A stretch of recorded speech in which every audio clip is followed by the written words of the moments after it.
Hi guys, sorry I can't be there today. I'm not feeling great, but I am going to take you through the rest of the note packet on hair analysis so that you can get ready for your test. So we're starting with the structure of hair. We already did the introduction, so there are three basic parts of the hair shaft, which you saw when you did your lab on Monday. So the outer part is the cuticle, which is transparent. You probably weren't able to see it under the microscope when you were looking because you have to, it's definitely not as clear as it is in this picture here. But in humans, we all have the same cuticle pattern. It's called an imbricate pattern, which basically is like scales kind of piled up on top of each other. So they're like the shingles of a roof, where it starts at the top and they overlap all the way down. The difference here is that they're not straight. They're kind of curved up, okay? But the scales go from the proximal end. So sorry, this didn't copy very well. So proximal end, which is closest to the scalp, to the distal end, which is the end of the hair. So the scales will start at the top and layer over each other all the way down to the bottom, just like, again, shingles of a roof. Animal hair has different types of cuticles, which I'll get into in just a minute. The cortex, which is the largest part of the hair, this is where the pigment molecules melanin are. So it's what gives hair its color. Most hairs, if they are not dyed, if it's just a natural color, when you look at them under the microscope, you'll see a kind of range of color. So with this one in particular, you can see that it's darker towards the middle, and then as you get outwards, it gets lighter and lighter. So it's actually not just one color. It's an array of different colors that all blended together that in lower resolution look the same. So different people's hair, or the same hair of the same person, can look different colors under the microscope based on which part of the scalp that you actually took the hair from. So everyone has this melanin. Once a hair starts losing its melanin and becomes, it actually looks kind of clear under the microscope. That's what it's called when you get gray hair. So gray is not an actual pigment molecule. That's just when the pigment has gone away. That's what color the hair appears. And then the innermost part is the medulla. The medulla could be absent, meaning it would be a hollow tube. You wouldn't actually see it. So pigmented or unpigmented, it can be in different patterns, which I'm going to get into in the next slide. In humans, we have a very small medullary index, which is the ratio of the medulla to the ratio of the actual hair width of the hair in general. So humans have a very small medullary index, which means the medulla takes up a very small part of the hair. Animals, as you may have noticed when you did your lab on Monday, animals have a much larger medullary index. That's one of the main reasons, it's one of the main ways you can tell human hair apart from animal hair. But in humans, we have 5 different medulla patterns. Continuous is just one unbroken line, just right. There's no spaces, it's just a line. We have intermittent or interrupted, which is the pigment line is broken at regular intervals, meaning each one of these lines is the same space, and those lines are each the same space apart from each other, so that's interrupted. You're more likely to see a fragmented or segmented, which is that it's broken up, but it's not broken up at regular intervals. So you have like a short line here with a longer line and then a bigger space after it. So that would be fragmented. Solid, we're not actually going to look at. You'd only see solid, like you'd only see that in extremely dark hair that could potentially be covering up the medulla. You could also see one with nothing. So if there's no line in the middle, if this is just blank, if it's empty, then you would call that an absent medulla. So the 3 that you're most likely to see would be continuous, fragment or segmented, or none. The texture itself can also be different. So shape, the actual shape of the hair can be circular or triangular or flattened. Of course, length of the hair, you know that is one of the most variable things because it's quite easy to cut your hair. The diameter, the actual size of the hair itself, how big is it around? And the texture, if it's coarse, if it's very fine, like baby hair is very thin and fine and silky. Coarse hair would be more like body hair. Whiskers, of course, you don't actually think of whiskers as hair, but animal whiskers are a type of hair. It's just the structure is very different. But those have different functions as well. So in cats in particular, cats use their whiskers to feel things around them. And of course, color can be highly variable. So not all hairs, like I said before, even from the same individual, will look the same, okay? So they can have consistent characteristics, but this is one of those reasons why hair is no longer accepted as an expert testimony in court. It can only be used investigatively because it's highly variable. Now, if they do have a suspect that they want to see if if the characteristics are potentially a match, investigators will typically take a bunch of hairs, even from just the head. So if they have head hair, they might take 25 to 50 hairs from different parts of the head because, like I said, because it's so highly variable, you're going to want to look at many different strands to see if any of the characteristics match because they can be different from hair to hair. There are 6 parts of the body where we identify hair like as coming from. Head hair, of course, is when you think of hair, typically you think of what's on your head. That will have a circular or elliptical shape. Like I said, this is what you were looking at when you were looking at when you did your lab on Monday, and this is the type of hair you'll be looking at in the activity after the notes today. Typically, what you're looking at is human head hair. Eyebrows or eyelashes are also circular or elliptical, but they have tapering ends, so they're typically thicker. They have a wider diameter than head hair, but they're also thicker, again, at the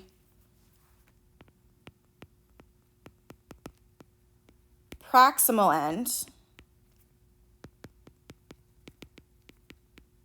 which is the side that's close. So eyebrows or eyelashes, that would be the side that's actually where the hair is like attached to your face. And they are thinner at the distal end. So that's what it means when they have tapering ends. They go from thick to thin, and that's why your eyebrows they look wider towards the middle of your face, and as they go outwards towards the outside of your eye, they get thinner because they actually are tapering.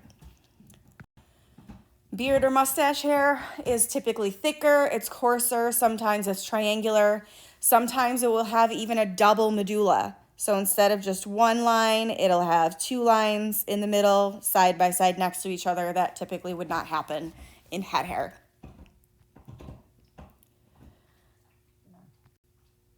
Underarm and body hair, they're classified separately, but you're really not going to see a difference if you're looking under the microscope. Like body hair is it's typically coarser. There will be a blunt tip. Sometimes it's frayed. It can be oval or elliptical. It can be triangular.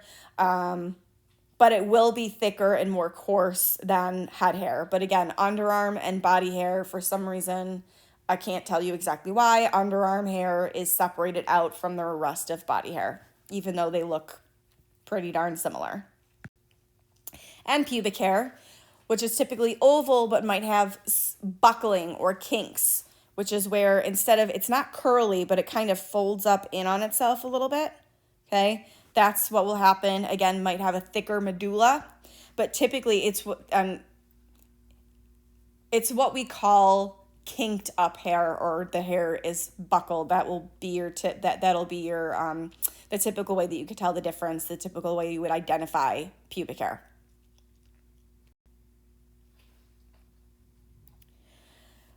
The life cycle of hair, there are 3 basic stages. So we have the anagen phase, which is about 80 to 90% of your head hair in particular. So now I'm going to refer mostly to head hair when we're talking about this life cycle, because body hair works a little bit differently. But 80 to 90% of the hair is active. It's growing. The follicle, remember that there's a capillary attached to the papilla, and that's feeding blood into the hair, which is why it's growing. So that's what the hair is when it's in its anagen phase. It's attached to that blood supply and it's actively growing. Catagen stage, the hair might still be growing, but again, this might turn gray. You typically have about 2% of your hair. Obviously, as people age, that percentage can go up to even 100%. And then the telogen stage is the resting phase. So most people have about 10 to 18% of their hair that's regular in this telogen phase, where the blood supply is no longer being fed into the hair, so the hair isn't growing. This is the type of hair you would see on a brush or on your shirt when it falls off. It's called shedding. Basically, because the follicle is no longer active, because that the capillary is no longer feeding the papilla, it can just fall right out. It's not actually attached to anything. But this is the type of hair where you're not going to find a follicle attached. You're not going to have that skin tag, which means you're not going to be able to get DNA from hairs that have fallen out during the telogen stage. Average person loses about 100 hairs per day due to it being in the telogen stage. Now, those follicles, if they're at rest or they're dormant, they can wake back up again. Now, if somebody has an overabundance of follicles that have gone into their resting phase or dormant and they've stopped working, that's when people start losing the majority of the hair and go bald.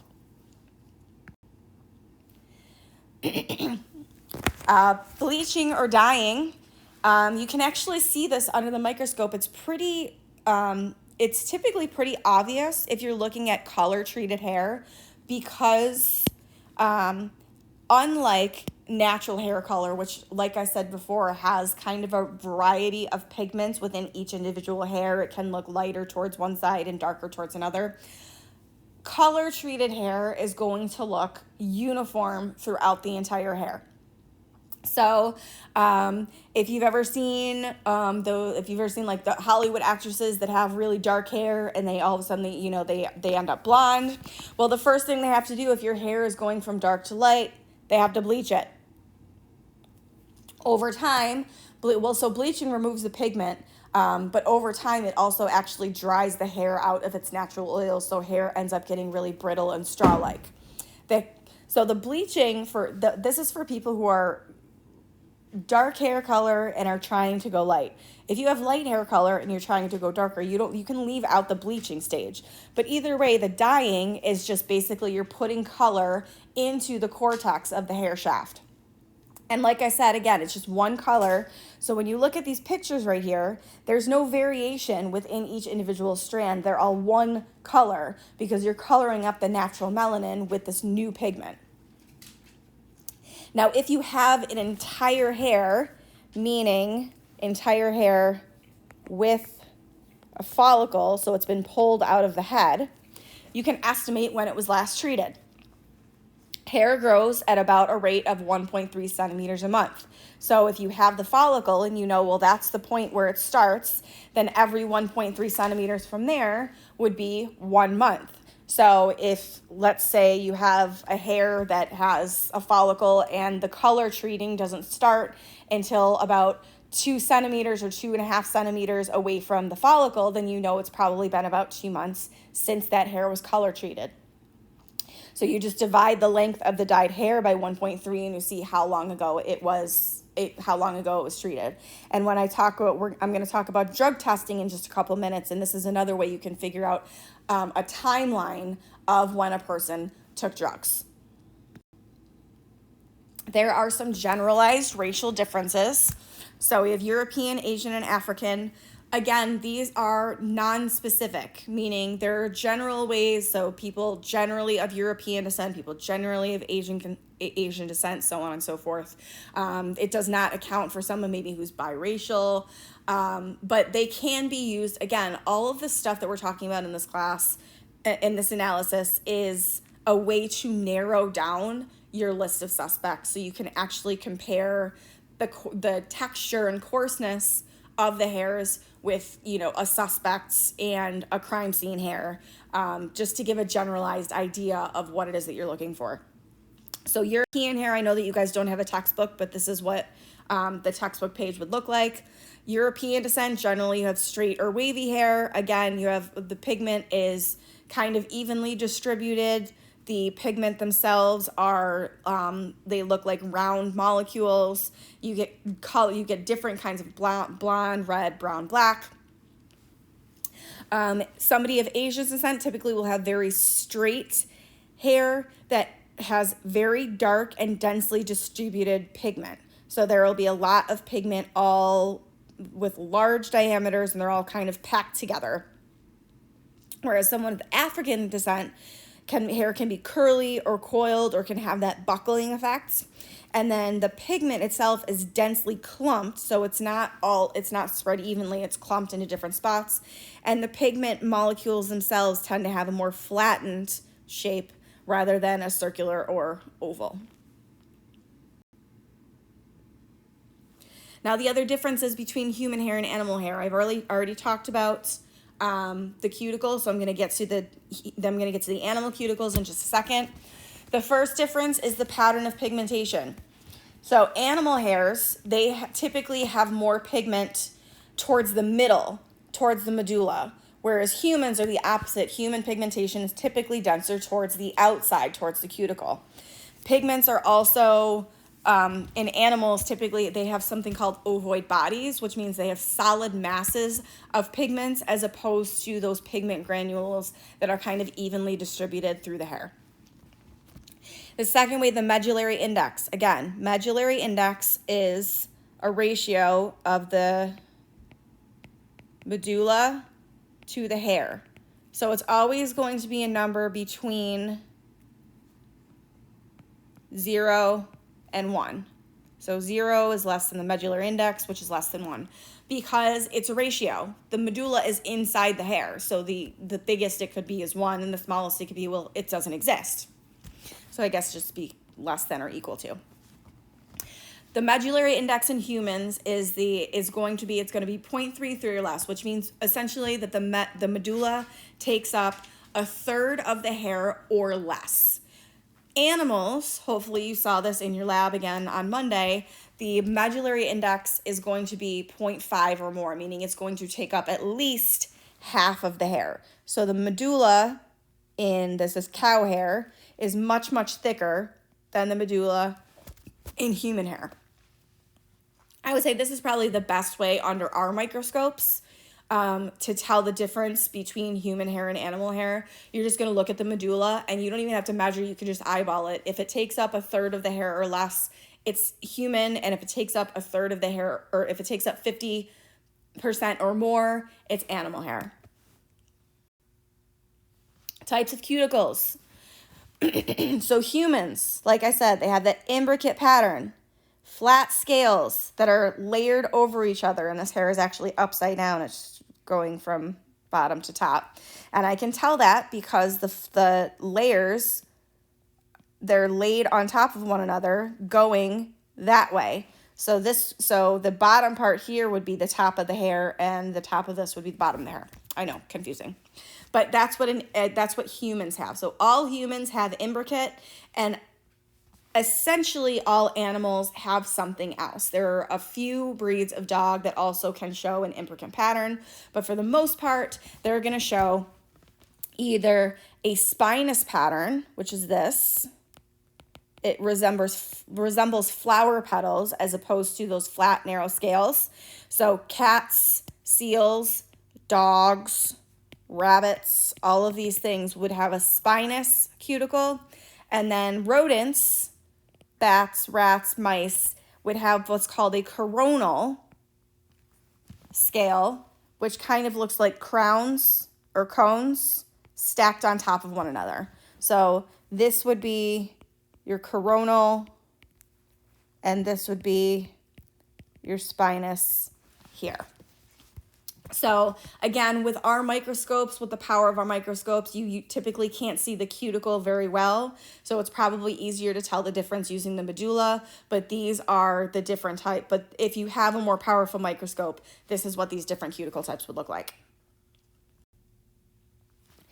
So once you have the basics of your hair structure and how to tell the difference between human and animal hair, well, now it's like, okay, how can we use it in investigation? We know that now we can't use it in courts, but we still can use it to help identify suspects, or more specifically, to narrow out suspects if the characteristics do not match at all. So hair can be collected by plucking. Again, if you have a suspect that you want to take hair, it's typically 25 to 50 hairs. Sometimes it can even go up to 100. Shaking out of rugs, scraping, using tape, using a vacuum. So tape, remember that video that we watched on the bone collector? At one of the crime scenes, she used the tape to pick up the rat hair. Vacuums, anything that can be used to collect trace evidence and bring it back to a lab.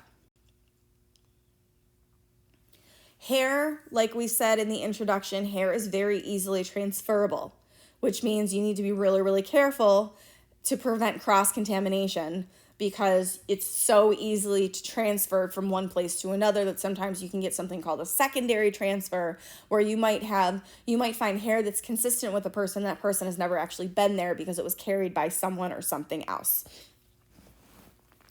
The initial analysis is just going to be, okay, look at it under a compound microscope, just like we have in class, and take a look at the medulla pattern, take a look at the cuticle, determine, is this human hair or is it animal hair? Then you're going to look at it macroscopically, meaning without the microscope. How long is it? What's the color? Is it straight or curly? What's the coarseness? You can kind of feel it to see if it's thicker or thinner, more fine like baby hair. And then you're looking at it under a microscope, which is what you're going to be doing with your activity today. Again, you're going to look at the medulla pattern. You're going to look at the pigmentation. Like I said, you probably won't be able to see the type of cuticle with these particular microscopes that you have. You'd have to go a little bit more powerful. But when you're when you're doing the comparison today, you use the medulla pattern and the pigment of the cortex, and you can also compare the medullary index. You don't actually have to measure, but you can compare the medulla sizes with each other to see if they are a potential match. Comparison microscopes, something like this, can be used to put two pieces of hair side by side, so you can do an apples to apples comparison with both hairs right next to each other, so you can see any similarities or obvious differences. Some other microscopes use fluorescent lights, use electron microscopes. So fluorescent lights can indicate some contents of the hair. An electron microscope like this is going to give you a really up close view, so you can see very closely. On here, you can see the pattern of scales in this particular hair. This is way more powerful than any microscope we'd be using in this class. Testing for substances. Like I said, it doesn't have to be just drugs, but this is why hair can be used as a really good way of establishing long-term drug use, or a timeline of drug use, or any kind of substance that you really want to test for it. Again, if you have the follicle of the hair, so if this is the follicle, and then you got your hair, okay? Hair grows at about a rate of 1.3 centimeters per month, okay? So if you have the follicle, you know this is present day, and I'm not measuring this out, but it could be 1.3 centimeters, 1.3 centimeters. You can divide it up into month by month. So month 1, month 2, month 3, and then you can test those individual segments of hair for that whatever substance it is that you're testing. And what you do is you take that segment of hair and you use an organic, this is solvent, which breaks down the keratin. When the keratin, which is what the hair is made of, breaks down, whatever substances were in the keratin are going to be released into the solvent, and then you can test that solvent for different substances like marijuana or alcohol or whatever it is or heavy metals, whatever it is that you want to test for. But again, this is why it's a good example of how you could do a history of drug use. long-term drug use, because urine only works for about 30 days after whatever the toxin or drug was ingested. After, like, it's only there for about 30 days, whereas in hair, it's there forever until the hair is cut off. I don't know how to answer that. So like I said, establish a timeline for when chemicals were introduced. Everything that I just talked about here, you would need the root to identify the age of the hair. Without the root, there's no way to tell exactly how long the hair was growing. So you could test this, like you could test the hair to see if there is a substance there, but you wouldn't be able to determine exactly, you wouldn't be able to give an approximate timeline of when it was there. Neutron activation analysis is something that you can use to identify different elements and the amounts of different elements in hair. So in the worksheet that I gave you when we first started our notes, there was a particular case where they used NAA, the neutron activation analysis, to show that hair found at a crime scene had the type of elements and the amount of elements that was much more common to where the boyfriend lived rather than where the victim lived. Based on your area, you have different levels of certain things in water, different levels of elements in the air. So that is going to be imprinted into the hair. So you can, using neutron activation analysis, it can actually kind of establish sometimes in a particular regional area where that hair came from. And of course, again, nuclear DNA is the most accurate way of identifying a person individualistically, except in the case of identical twins. If you have this follicular tag, is what we call it, there's a layer of skin surrounding the end of the hair.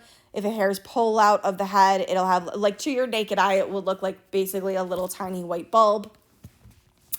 But if that is present, then that would have nuclear DNA, which you could then run and narrow it down to an individual. Or if there's no nuclear DNA, there will not be any kind of tag surrounding the end. It'll just be the end of the hair.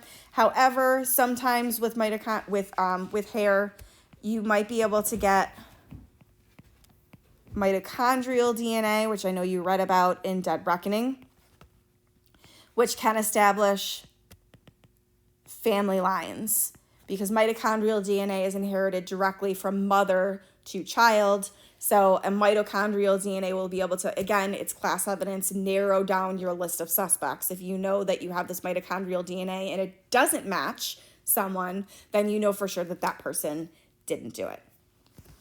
Some blood proteins also might be there for blood typing, which is just another way of, it's just another class evidence, another way of narrowing down your list of suspects. And we will talk both about blood typing and DNA analysis. We're going to talk specifically about those next semester. So your activity for today, you're going to get a worksheet that has data tables on it. The first thing that you're going to do, you know where the microscopes are. The first thing you're going to do within your groups is look at one of your own hairs. So just pick someone in the group.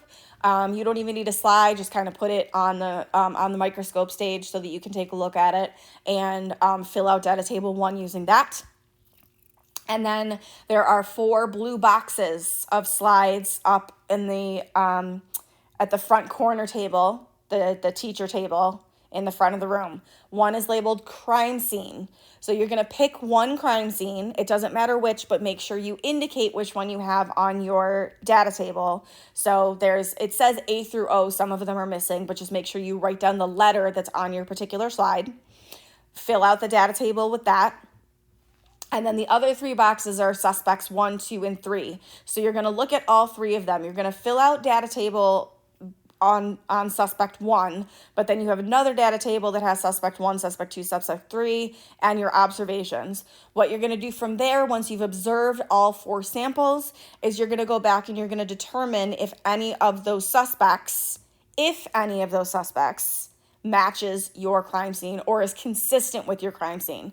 With hair, you can't say for sure that it is a match because so many people can have similar hairs, but you can say if it's consistent. It does not mean necessarily, it could be none of them, okay? Could be more than one, but you're going to write down at the bottom under that last data table, you're going to indicate which suspects, if any, have consistent characteristics with that the crime scene letter that you looked at. And make sure that you hand that in before you leave class. And remember that your test is Friday. I will be, if not back in school tomorrow, I will be having, I will have a Zoom flex period at the end of the day for any questions that you might have before you take your test. And if not, then I will see you guys on Friday. Thanks so much. Bye, guys.